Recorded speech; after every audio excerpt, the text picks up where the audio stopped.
안녕하세요. 4월 첫 주간이고 부활절 지난 첫 주간을 보내고 있습니다. 아직 부활의 기쁨이, 부활의 감격이 여러분에게 있습니까? 자, 오늘 하나님 말씀은 고린도전서 15장 12절에서 22절 말씀입니다. 그리스도께서 죽은 자 가운데서 다시 살아나셨다 전파되었거늘 너희 중에서 어떤 사람들은 어찌하여 죽은 자 가운데서 부활이 없다 하느냐.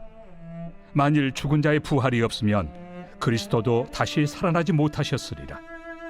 그리스도께서 만일 다시 살아나지 못하셨으면 우리가 전파하는 것도 헛것이요 또 너희 믿음도 헛것이며 또 우리가 하나님의 거짓 증인으로 발견되리니 우리가 하나님이 그리스도를 다시 살리셨다고 증언하였습니다. 만일 죽은 자가 다시 살아나는 일이 없으면 하나님이 그리스도를 다시 살리지 아니하셨으리라. 만일 죽은 자가 다시 살아나는 일이 없으면 그리스도도 다시 살아나신 일이 없었을 터이요 그리스도께서 다시 살아나신 일이 없으면 너희의 믿음도 헛되고 너희가 여전히 죄 가운데 있을 것이요 또한 그리스도 안에서 잠자는 자도 망하였으리니 만일 그리스도 안에서 우리가 바라는 것이 다만 이 세상의 삶뿐이면 모든 사람 가운데 우리가 더욱 불쌍한 자이리라. 그러나 이제 그리스도께서 죽은 자 가운데서 다시 살아나사 잠자는 자들의 첫 열매가 되셨도다. 사망이 한 사람으로 말미암았으니 죽은 자의 부활도 한 사람으로 말미암는도다. 아담 안에서 모든 사람이 죽은 것 같이 그리스도 안에서 모든 사람이 삶을 얻으리라. 지난 주일에 부활 신앙에 대해서 말씀을 나눴죠. 오늘 그 본문 다음으로 이어지는 고린도전서 말씀입니다.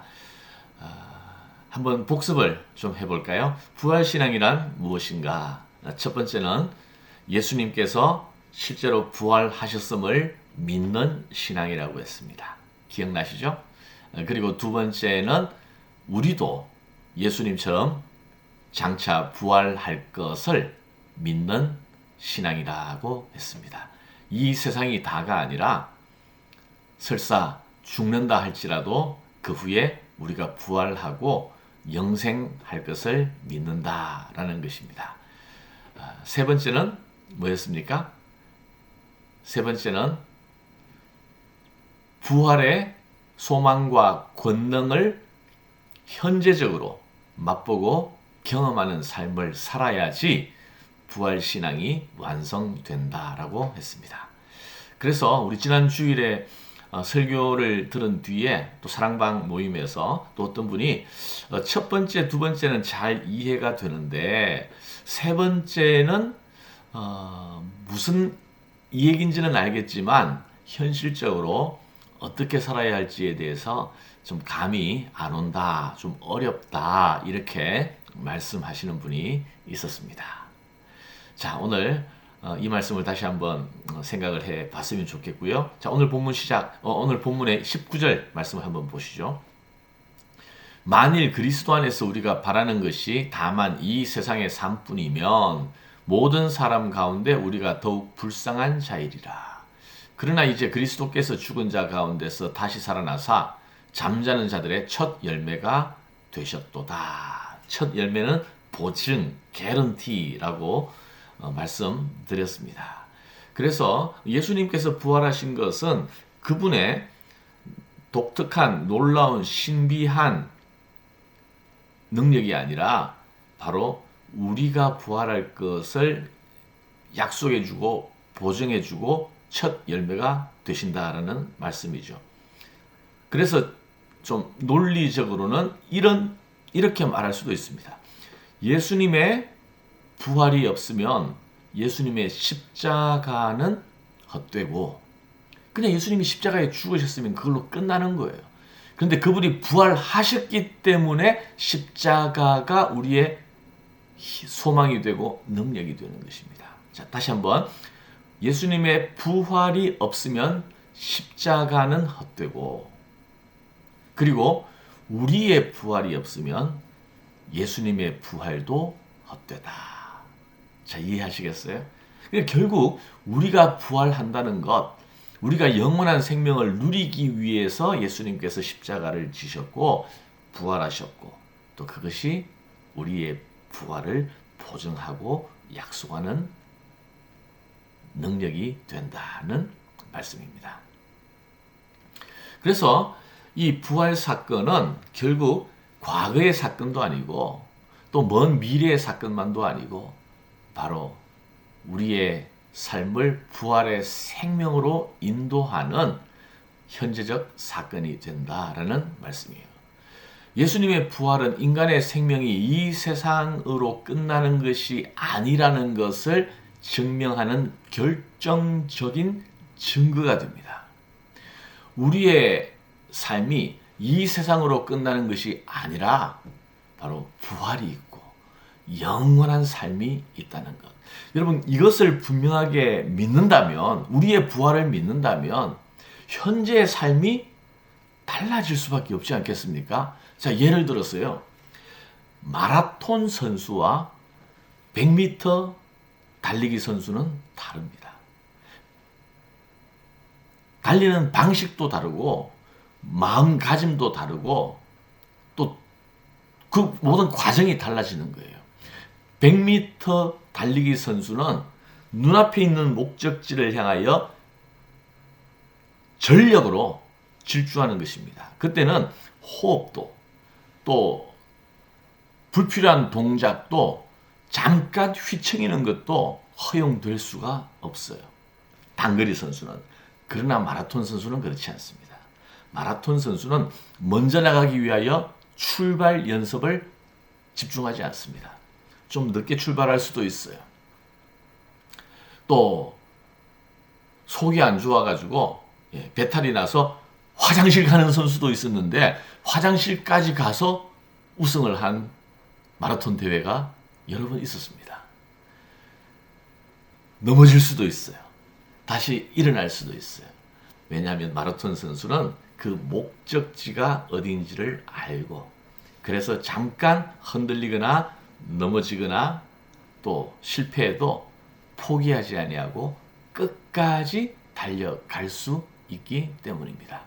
자, 우리는 이 세상이 전부인 사람과 목적지가 다른 사람이에요. 우리는 죽음 이후에 부활이 있음을 믿는 사람입니다. 죽음 이후에 영원한 생명이 있다는 것을 믿는 사람들이에요. 그래서 우리는 흔들리지 않을 수 있고 낙심하지 않을 수 있고 포기하지 않을 수 있고 모든 위로와 보상과 상급과 축복이 이 땅에도 있지만 영원한 저 천국에 있다는 것을 알기 때문입니다. 우리가 잘 아는 손양원 목사님은 아들 둘을 잃었잖아요. 그래서 이렇게 기도했다고 합니다. 하나님, 미국에 유학 가서 성악을 공부하려고 했던 내 큰아들, 미국보다 더 좋은 천국으로 일찍 불러주셔서 감사합니다. 하나도 아니고 둘씩이나 하나님의 영광을 위하여 순교의 열매를 맺게 하신 것 감사합니다. 여러분, 만약 부활과 영생을 알지 못하는 사람이라면 이 기도는 위선적이고 말도 되지 않는 정신병자의 기도로 볼 수밖에 없을 거예요. 부활신앙이 있기 때문에 이 기도가 가능하고 이것이 진심이 될 수 있다라는 것입니다.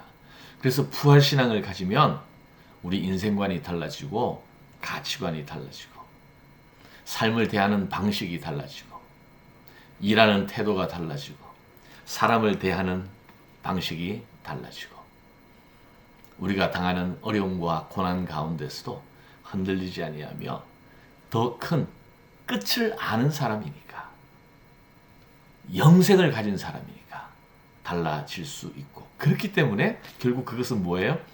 현재적으로 우리가 부활의 권능을 힘입어 살아가는 일이 된다는 말씀입니다.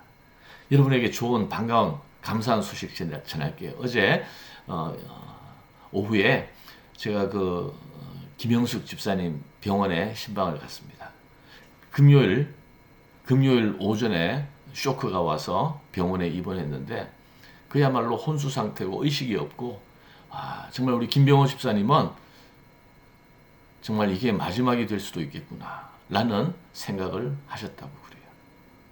그런데 우리가 부활절 예배 드리는 끝나가는 그 무렵에 의식이 돌아와서, 그래서 제가 한 4시쯤 갔나요? 그때 손을 꼭 잡고 얼마나 감사하고 감격해 하는지, 다음 주 임직식에 갈 수 있도록 기도해 주세요. 이렇게 기도 부탁도 하시고 또 이렇게 말씀을 정상적으로 하시는 것 보니까 얼마나 마음이 놓이고 감사한지 모르겠습니다. 여러분, 우리가 현재적으로 이 세상의 삶을 사는 가운데 우리가 부활의 주님을 통하여 부활의 권능을, 하나님이 주시는 새로운 힘과 능력을 공급받고 부활의 권능 가운데 살아갈 수가 있습니다. 그리고 죽음 이후에도 부활과 영생이 있다는 것을 믿기 때문에 우리의 삶의 매 순간 절망과 낙심이 아니라 소망과 위로와 기쁨과 능력을 가지고 이 땅의 삶을 살아갈 수 있는 줄 믿습니다. 우리 김영숙 집사님 위해서 기도해 주시고, 그리고 부활절 지나갔기 때문에 부활을 잊어버리는 것이 아니고 부활의 권능을 가지고 여러분 한 분 한 분이 믿음으로 담대하게 소망 가운데 결승점을 바라보고 살아갈 수 있기를 주님의 이름으로 축복합니다. 기도하겠습니다. 하나님 감사합니다. 오늘 부활의 소망, 부활의 권능에 대해서 하나님 말씀을 다시 한번 묵상합니다. 하나님, 부활은 과거의 일도 미래의 일만도 아니라 오늘 일상의 삶 가운데 부활의 권능을 힘입어야 한다는 것을 기억하며 부활의 소망, 부활의 권능 가운데 주님의 성도들이 힘있게 살아갈 수 있도록 도와주옵소서. 꽃이 활짝 피는 4월 부활의 능력으로 주의 백성을 꽃피게 하여 주시옵소서. 예수님 이름으로 기도하옵나이다. 아멘.